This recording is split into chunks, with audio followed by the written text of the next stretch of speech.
you want to learn how to turn an embroidery project into a rubber husband, stick around. Here's the cute little embroidery I did. I need to clip the little carryover stitches. I like to use my applique tweezers for this because I've never found another tweezer that holds onto the thread better. To disconnect this from the hoop, you just go ahead and pull into the design.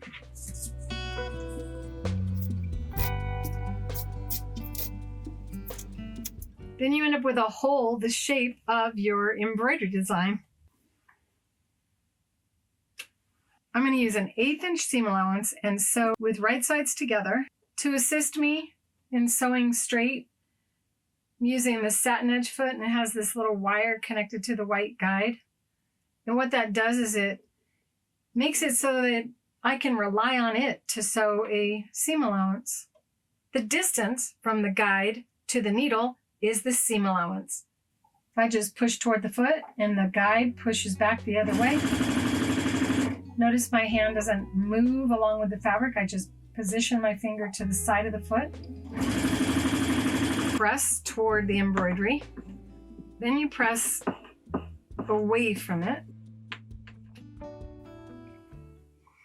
With the seams pressed this direction, I now can do a top stitch right along that edge, and the foot will feel the difference between those two levels of fabric.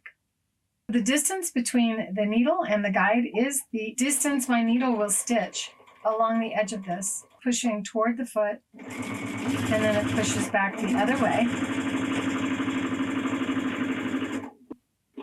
And you get this really nice top stitch. Because this is going to be handled so much and hand's going to be going in it a lot, I'm going to do another row of stitching. Also, it will help the eye to notice that this fabric is different than the fabric that's going to be inside the pocket. To do that, I'm going to move the guide further away from the needle and do exactly what I just did all over again. Move the guide and move your needle. Position your finger to the side.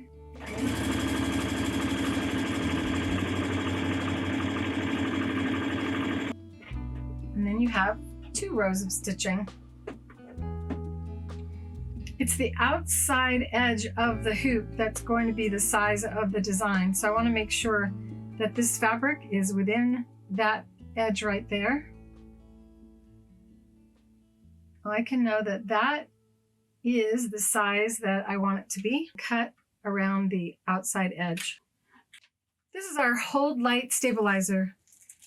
It's an iron-on permanent fusible stabilizer with no adhesive. You can iron on this normally not ironable material without risking melting this. This is now bonded and prevents it from stretching, and it also takes all of the stickiness about it away.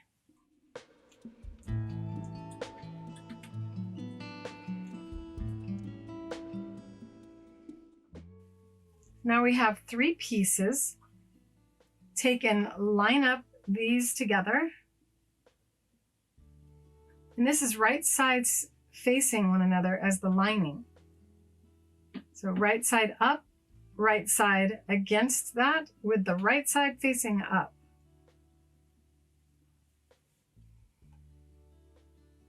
Then you can clip or pin and stitch around, or to save time, you can use the liquid-based glue and just do a line of glue along the perimeter, or little dots representing pins.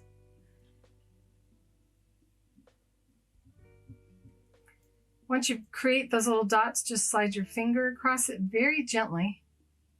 You want to keep it on the fabric. And this is just a water-soluble stabilizer that's wet. We're going to do the same thing over here.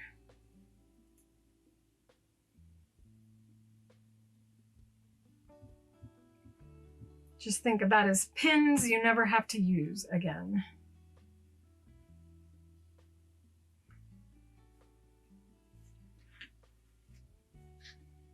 It'd be even better if you let that dry.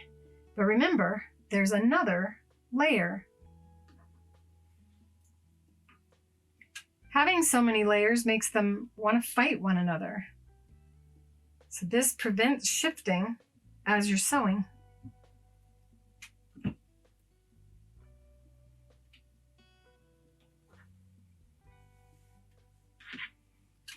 Now we're going to take and have the shiny side facing out. And I'm going to use clips and just stitch all the way around, leaving an opening for turning right side out. This is such a fast project and a great gift. I know that I love using mine at home. My hands are really small and opening jars has always been a challenge for me. Evaluating the design, I can see that it's a little close on this side, and I want to make sure that where I have to turn this right side out is far away from the embroidered design. So I'm going to put it over by his tail and use a clip to help me to know where I start and where I stop as I go around and leave an opening for turning the entire thing right side out, because we are almost done with this project. Remove that clip and position the foot there. It's about a ½ inch away from the first corner of the octagon shape. So this is a very close stitch length.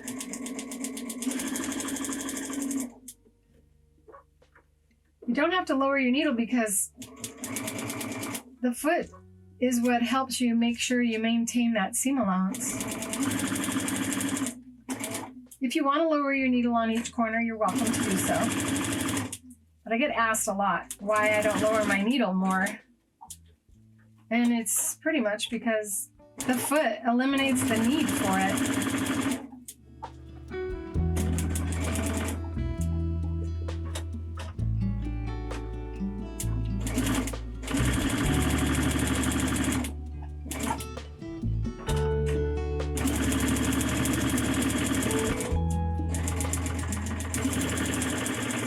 This tells me that I'm at the beginning.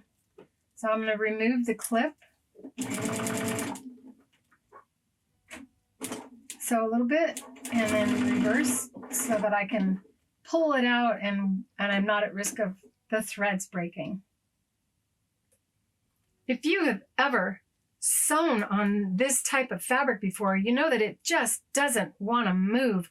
It gets stuck to the machine and to the presser foot. It is the hold light stabilizer that made me capable of going all the way around without it hesitating, without it affecting the stitch length.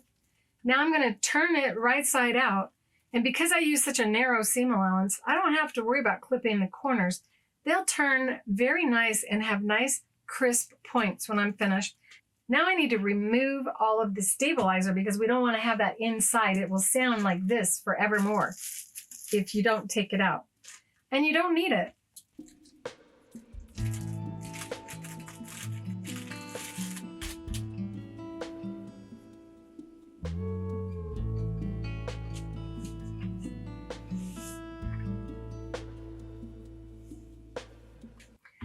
The final step is to stitch all the way around the perimeter, and this becomes a real problem.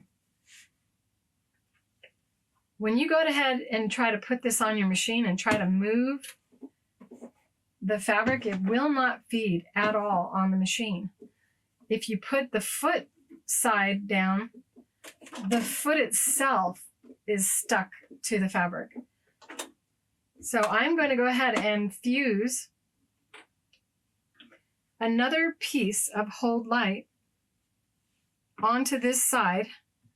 This also gives me the ability to press my fabric really nice and crisp with an iron.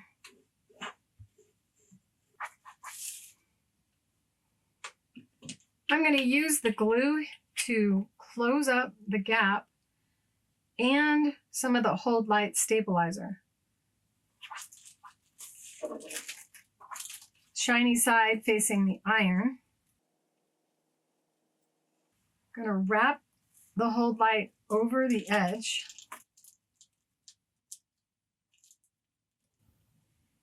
Make sure you're not using steam in your iron. And now that just closes that up and holds it in place. We can flip this over and press that to the sticky shelf liner. I like to trim away excess. Now you can turn on your steam and increase your temperature of your iron. You could even apply some spray starch if you want and shoot steam through all those layers without any risk of damage to the shelf liner,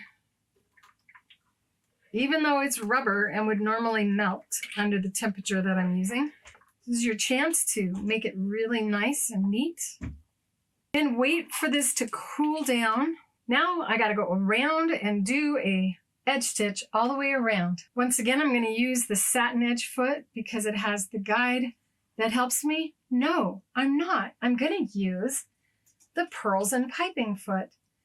Why am I switching from a foot that guides to the Pearls and Piping Foot? Because it has this deep tunnel underneath that is patented in its shape, and it will sit right on top of that seam allowance and feel its edge so that you can let go almost completely and it will guide you perfectly along the edge. This foot has a little washer that slides left and right on the snap-on bar, and as with the other Creative Feet, it also comes with adapters so that you can attach it to different sewing machines. And then I like to start where your eye isn't drawn. So I'm going to start right there. Have my needle to the left. Always double check to make sure your needle position isn't too far left. So a couple stitches forward, a couple stitches back to secure that. And then as promised, I'm not holding on. The foot is doing the steering. I'm waiting till I reach a corner and I'm going to stop and raise the foot, move it, and double check to make sure my needle is in the correct position. And then once again, I'm not doing the guiding, the foot is doing the guiding. If you have ever made a fabric bowl, which I have right here, I have a pattern for this at creativefeet.com. This is one for handicapped people and or anyone who doesn't want to ever have their bowl fly out of their bowl cozy. This makes it so you can hold them better. And I use the Pearls and Piping Foot to do the edge stitch, the final stitching on these as well, because of this incredible ability that it has to guide on the edge of really thick seams.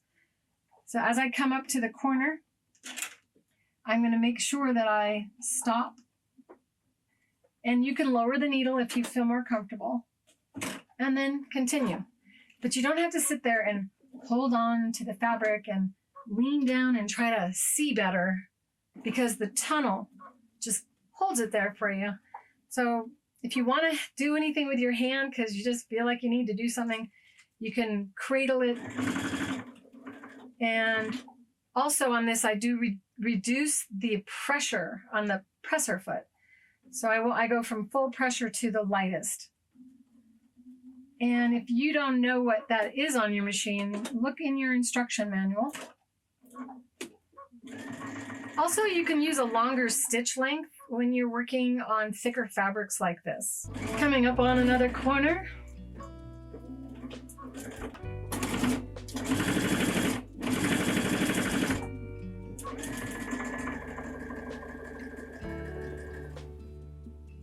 Coming up here, and you got to watch for that little fold that it doesn't get caught. There you go. Nice octagon shape, place for your hand. Just have to remove the hold light as we did before. You can kind of just run your fingers along it to loosen it up. A seam ripper, and just go ahead and pull it off.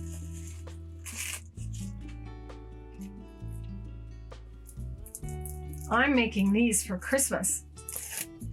Everyone I know, I don't care if you're male or female, I think everyone would really enjoy having something to help them have a stronger grip on the world or the jars. Isn't that adorable? I hope you liked this video. If you did, go ahead and hit that like button. If you've yet to subscribe to my channel, I sure hope you'll do so today. And be sure to join my free online school, createwithclarerowley.com. You'll find the links in the description below the video. And be sure to watch the next video that I think you'll enjoy. See you next time. Bye. Creative feet. What will you create?